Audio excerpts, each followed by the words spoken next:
Turkey's former Minister for EU Affairs, Egemen Bagis. She joins us now from Prague. Thanks so much for speaking to us.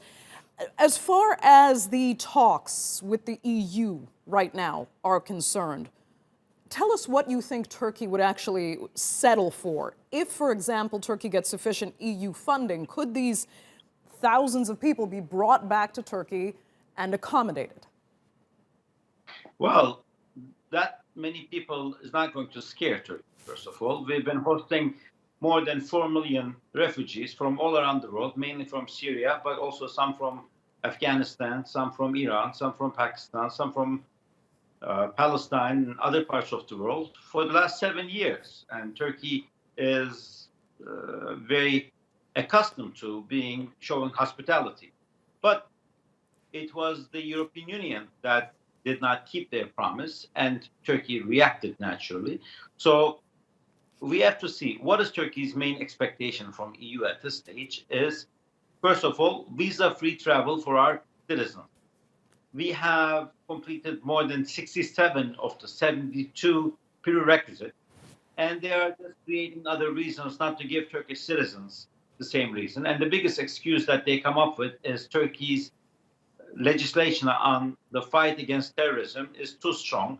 But at the same time, they have given visa-free travel rights to citizens of United Arab Emirates, which is not even a democracy. So compared to other countries, Turkish citizens should travel without the need of a visa to all the Schengen countries. Secondly, we want to upgrade our customs union agreement. We deserve to have as much of a deal similar to Norway or Switzerland. Now that Brexit is taking place, UK is going to be making a deal. Our customs union agreement is outdated. Since 1996, the same agreement. It needs to be upgraded. And that's one of the issues at the agenda of President Erdogan.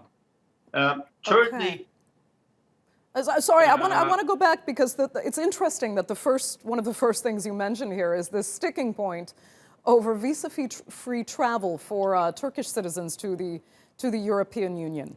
That really is a sticking point. That has caused so much discord among various governments in the European Union. As we know, during the Brexit campaign, that issue was brought up by the Brexiteers to scare Britons, really, especially on the right, that this was going to lead to a flood of Turkish people coming into the European Union, and too many, especially right-wing Europeans, don't want that. How much is that going to remain a sticking point, though? Can the rest of the deals be worked out, or is Turkey going to dig in its heels in order to get that visa-free travel they believe they're due? To be honest, those who make a point out of that are really talking about nonsense. Those citizens of Turkey who really want to go and live in Europe are already in Europe. We have 4 million Turks in Germany alone. We have more than 6 million in EU countries. So we don't want the right to go and work. We want the right to travel. We want to be able to go and spend our money. We want to be able to send our kids to universities.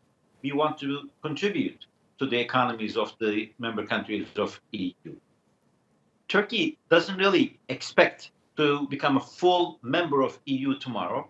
We have no rush to have a representative in the EU Commission or the Council or the EU Parliament. But we have been a member of the Customs Union since 1996.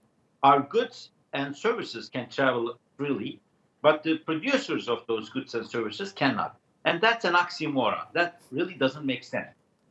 For our citizens to have the right to travel to Schengen region without a visa, just like the citizens of other countries like United Arab Emirates, like some South American countries that have nothing to do with Europe, is our natural right. And we have switched to biometric passports. We have enhanced and strengthened Turkey's borders. We have established different government agencies to achieve this. And it's now time for Europe to keep their promises. Okay. I mean, it is time for Europe to keep their promises. So why can't they simply fulfill the conditions of the 2016 migrant agreement? Why? And the EU tries to argue that it has. Tell us why it hasn't. Where has it really fallen short? Well, they're creating excuses. You spoke about the threats or the fears. As you would remember, before Poland became a member, there was also a fear of this Polish plumber.